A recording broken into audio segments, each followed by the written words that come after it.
Hey, welcome back to True-Moto-Resto. This is episode 8 of the 1990 ZX7 restoration. And in this video, we're going to start to reassemble the bike and try to get everything onto the engine, get the frame components on, get the wheels on, and get it to be at least a rolling chassis, if not further.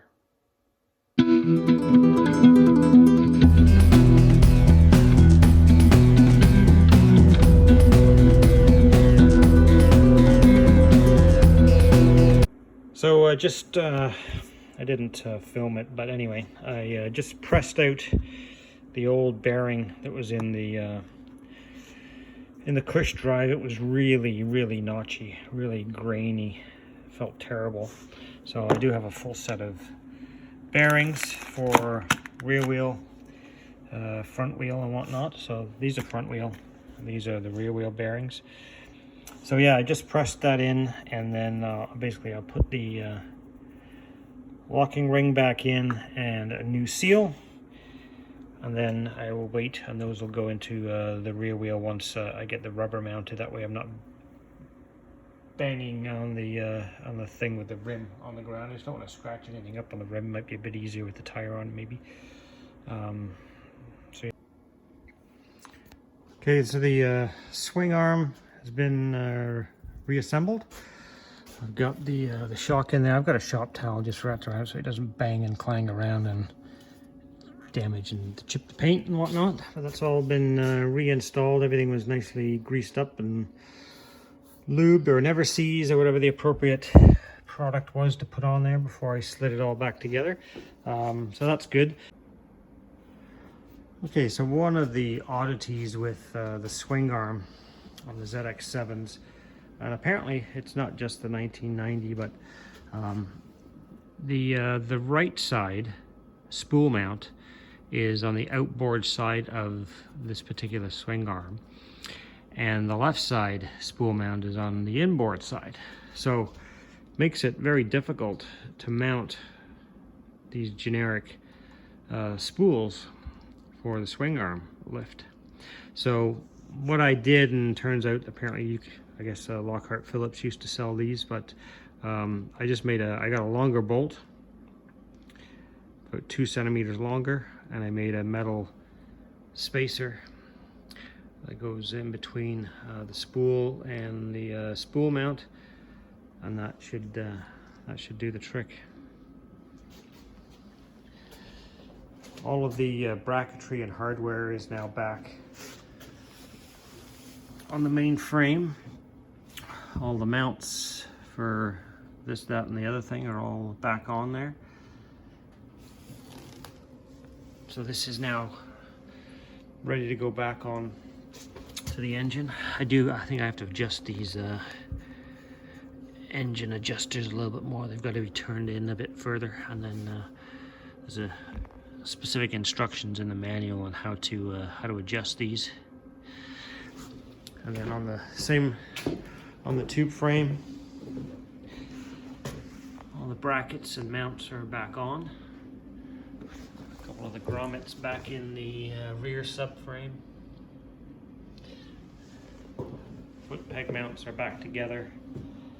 There's a couple of pieces still to go on that brace for the brake. We'll get to that. And I think the next step is going to be getting it mounted back on the engine.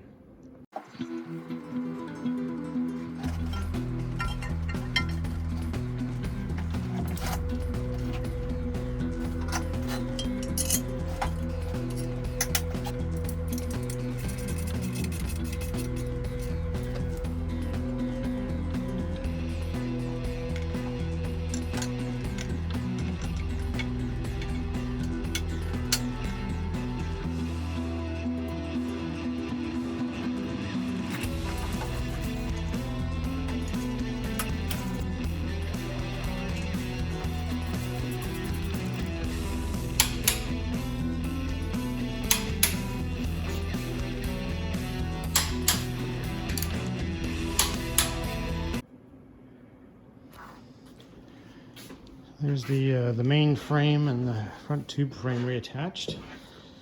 And next is the swing arm.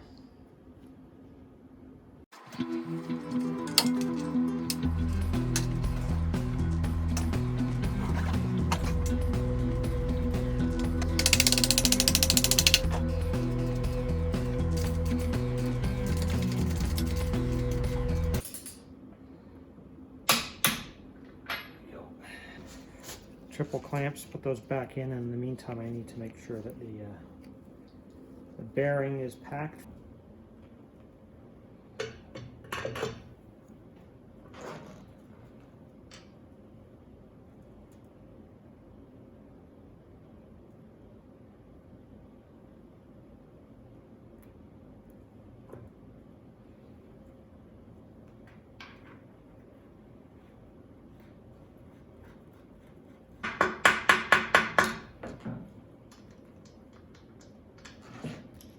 I don't have the wrench that you're supposed to use for this.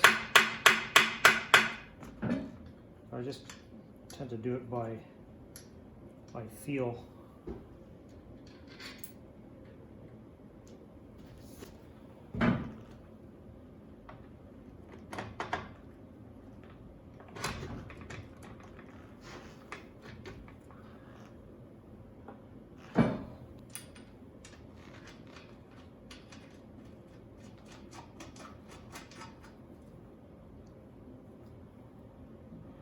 Now that top nut, I'll wait with tightening that until I've got the fork tubes in.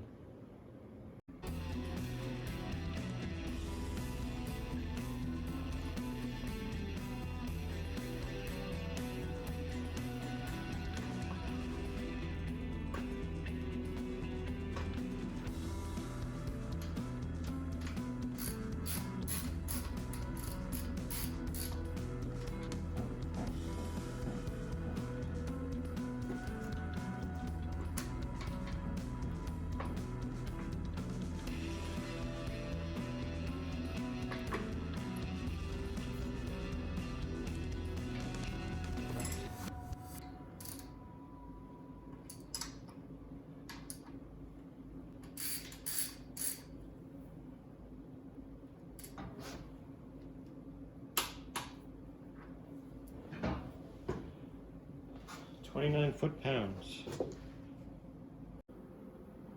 So I've got the tank decals on. So the tank was wet sanded with 800, just to take all the shine off, just because it has to have another coat of clear on top of here. So that's all been wet sanded down, and then the Ninja Kawasaki decals have been applied to both sides, the same place as they were originally. And I'm going to take this back to the paint shop in the next couple of days. Okay, on to the next job. So this thing has been running for some time on just gravity fed fuel, but I do want to get it ready so I can put a fuel pump back in it. So this, I believe, is the connector for the fuel pump relay. When the two wires there, the red and then the blue and the black, were cut, and they got extended here with these connectors. So my guess is that somebody put maybe it was a generic regulator, or they bypassed it or did something anyway. So I'm gonna take these off, and I guess I'll de-pin this connector, take the pins out, solder it back up, and then hopefully that'll be good to go. All right, so here's what I've done.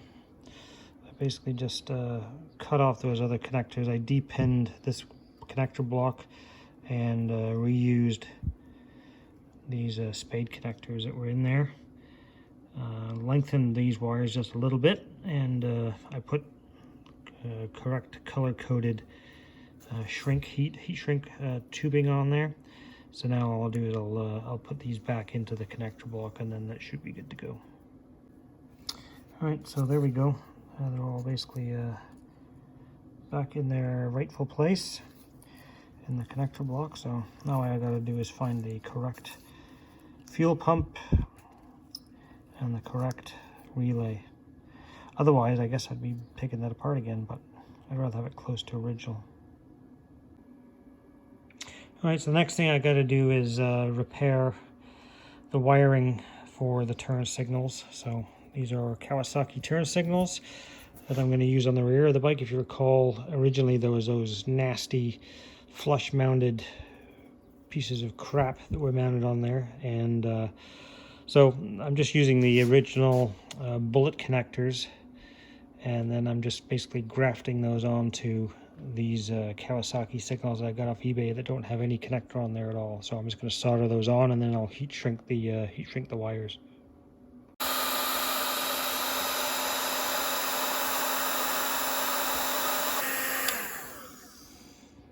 There's one done. Now I'll just do the other the same way. So next thing I'm going to do is I'm going to go through all of the electrical connector blocks and use some contact cleaner, and then I'll use some dielectric grease on there as well. So I painted the little infill panels there. One of the guys off the forum very kindly sold these to me. Mine was missing them, so they just needed just a quick spray with some semi-gloss Krylon Fusion, like a satin finish. So that came up good. So basically I'm just working my way through everything. I'm still waiting to get my wheels into the shop to get the new tires mounted. So I've just been picking away at things, getting things clean, getting things repaired. Okay, onto the brake calipers. This is the rear caliper, and I've taken off pins and springs and the dust seals, the old pads that are worn out, and it appears that this piston is seized. This one's moving, this one isn't, so I gotta get that out and get everything cleaned up in there. Okay, the caliper is all back together, new pads and everything cleaned out and looking good. So now I'm going to see if I can move on to cleaning up this foot peg assembly and the ankle plate here, the scratch plate. Clean that up a little bit.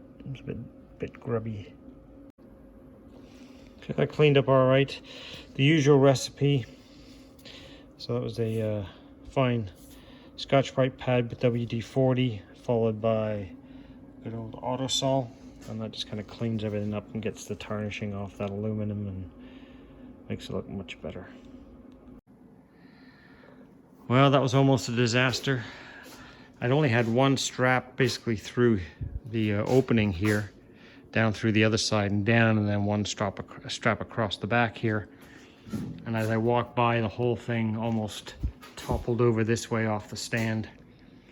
So I've restrapped it with one on each corner now. So there's a lesson to me there. Strap your stuff down properly. That was real close. Could have been a mess. So as you saw in the previous video, I rebuilt, cleaned out these carburetors, put new O-rings and whatnot in them. So this is the process I go through once I've kind of sealed up a set of carbs, and after I've cleaned them. What I do is put them on a remote fuel bottle and then look for leaks, and I think there is a leak. I see there's a slight leak there. Okay, well, the first two leaks were due to the float bowl drain screws not being tightened down sufficiently. So I've done that, and while I was tipping and toppling the carburetors around to do that, they all started pissing fuel everywhere. But I think that maybe just be due to the fact that I was tilting them in some strange directions while I was fixing the other two leaks. So now we will put them back in here and keep an eye on them again, see if anything else leaks out. Okay, the tank's had its final coats of clear over top of the decals. It looks great. So happy with that. Just in the process now of taking the old wheel bearings out. Front ones are out. That wasn't too bad, but the rear wheel bearings are a huge pain in the backside. The closest I'm getting is a piece of half round rod. using mainly this end. I'm able to catch it with this, but I can't, I haven't yet been able to get enough of a solid hit on it to budge it enough to, once I get it to move like 1/8 of an inch, I'll be away to the races. But right now I'm struggling, so I'll have to keep at it for a little while. Well, these rear wheel bearings are kicking my backside in a big way. As you can tell by the scattering of tools, hammers, screwdrivers, whatever, blind bearing puller kit, I cannot get either side of those bearings to shift. So I mean that's the exact contour of the inner race, and I still can't get it to budge. All right, so here's what I have going on here, and I still can't get this thing to move. So this is my punch that I'm using. You can see it. It's kind of a semicircular. It has been contoured to the size of the shape of the bearing. As soon as I hit that, it just basically skips off that rounded surface of the inner race. It just... All right, I got the wheel bearings out finally. So here is the tool, call it a tool, that I had to make. So because I couldn't catch the edge properly, so what I had to do is I kind of had to grind it hollow on the outside, on this rounded side here, so that it would actually fit in behind the inner race, and what tiny little relief there might have been between the inner sleeve, that spacer, and then I kind of hollow ground this side as well and contoured it that way. If I go that way, you can kind of see I just took this half round rod and I had to create this little tool with a lip on it to be able to catch. So 5 hours later of pissing and farting around, I got them out. All right, so here are the freshly shod wheels. All of the new bearings are in, new seals. So now just to mount the brake rotors, the discs, and then these will be ready to go back on the bike. Just gonna get all these brake rotor bolts all cleaned up.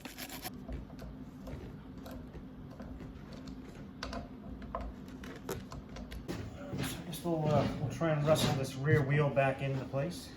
Let's see how that goes.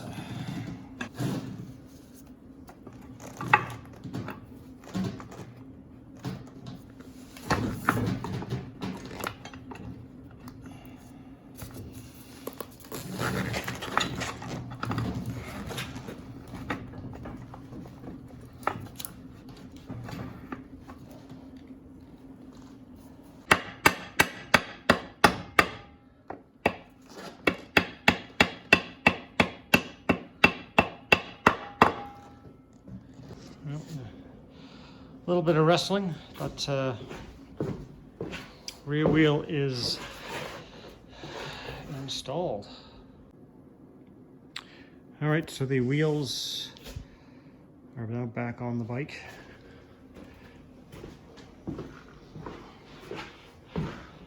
Still leaving that tape there just in case the chain decides to come off while I'm playing around. It doesn't scratch up the swing arm. So yeah, I've just changed the oil filter as well, so that's all ready to go. So here's the reproduction hugger fender.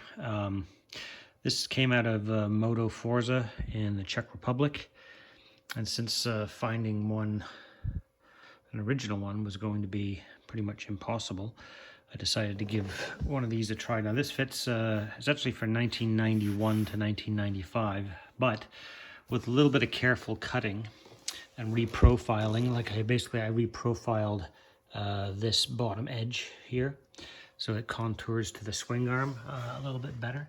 And I also contoured this side a little bit, mainly this back edge here.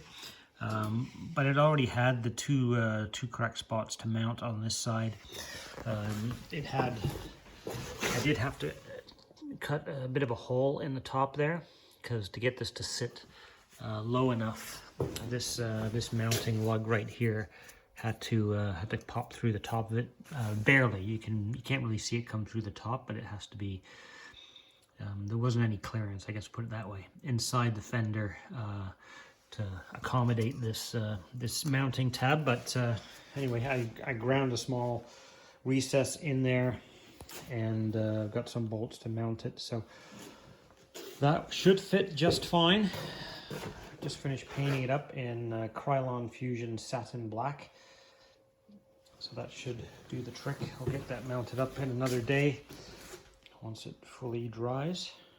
So there's the Moto Forza hugger mounted on there.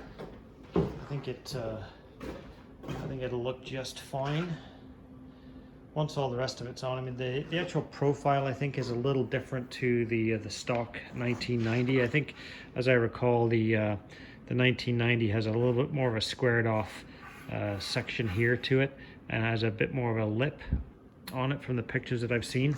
But by the time everything is mounted on there, you'll never really see the difference, I don't think. As my dad used to say, a blind man on a galloping horse would be glad to notice the difference.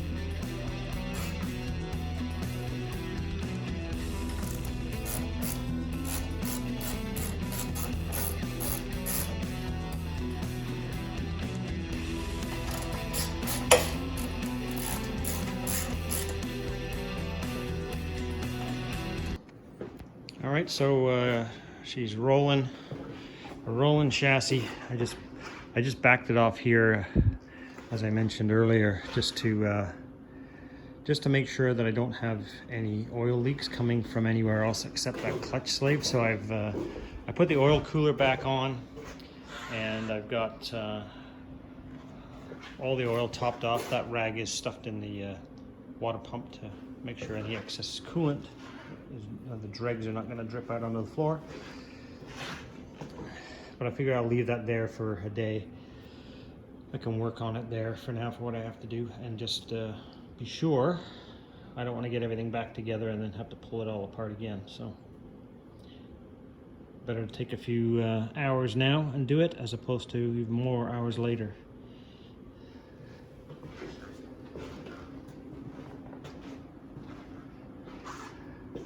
Yeah, she's looking good.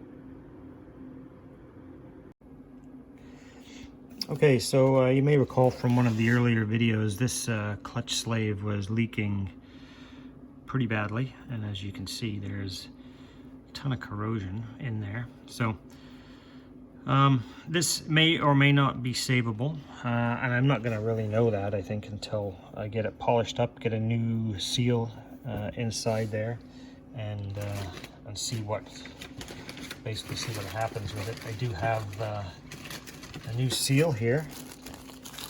There's the new seal from Kawasaki. And so before I install that on the piston, which is still in my parts bag here, I'm going to see if I can polish out the corrosion there, with the hopes that the actual part where the seal travels, point to that here.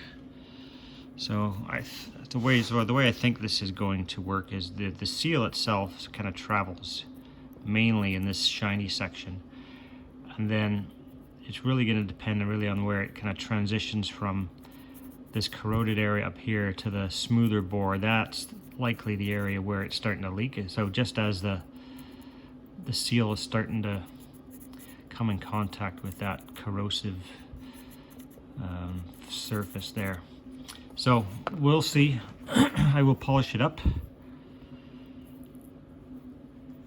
We'll see if it can seal again or not, and if not, well, then I'll be purchasing a different new clutch slave for this bike. But we might as well try this first. Okay, so the process to polish this, I'm going to try to take the most of it off. This little piece I have here is 400 grit. Then I'm going to go to 800. Then I'm going to go to 1000. Then I'm going to go to 1500. So I'll be using this stuff in conjunction with some WD-40.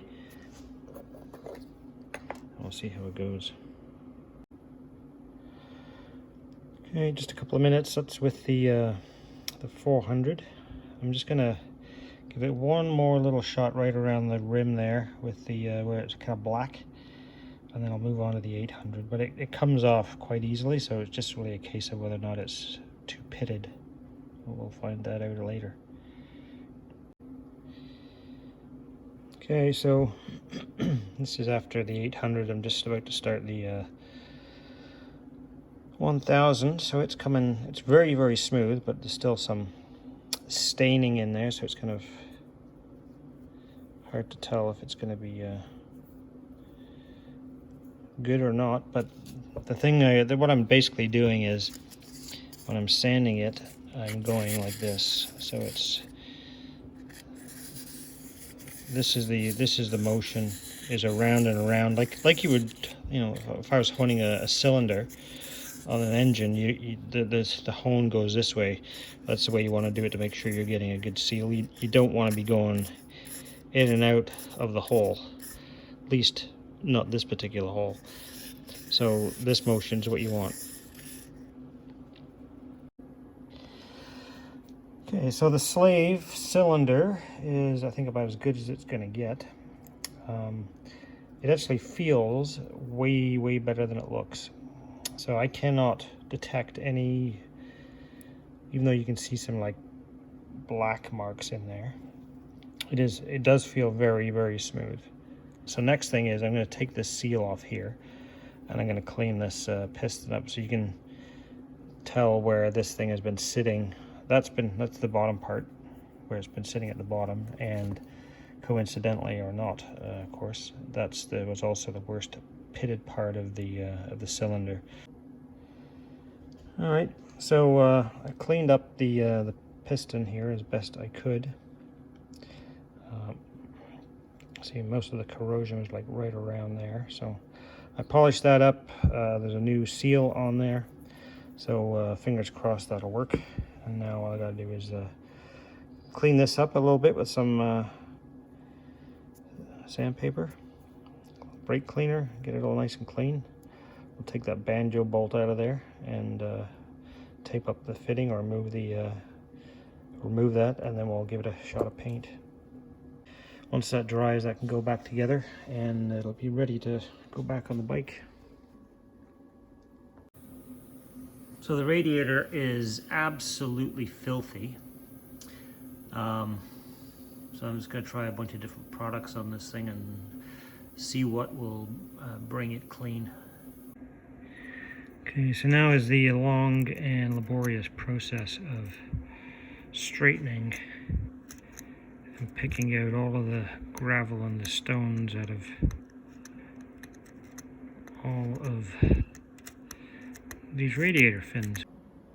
Well, it looks a lot cleaner. I managed to get a lot of the fins straightened out. There's a lot of gravel packed in there that I managed to get blown out once the fins were opened up.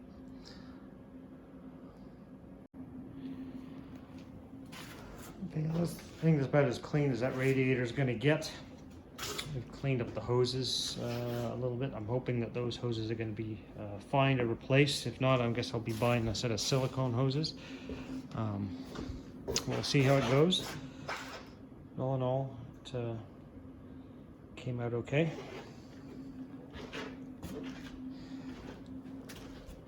And I think that is going to be a wrap for this video. The next one, hopefully we'll get the bike all back together and fire it up. So there she sits. Thanks very much for watching. Please like, share, and subscribe. But, stay tuned for the next video. It shouldn't be too long away. And hopefully we can get this bike fired up, get all the body work back on it, and call it done. See you soon.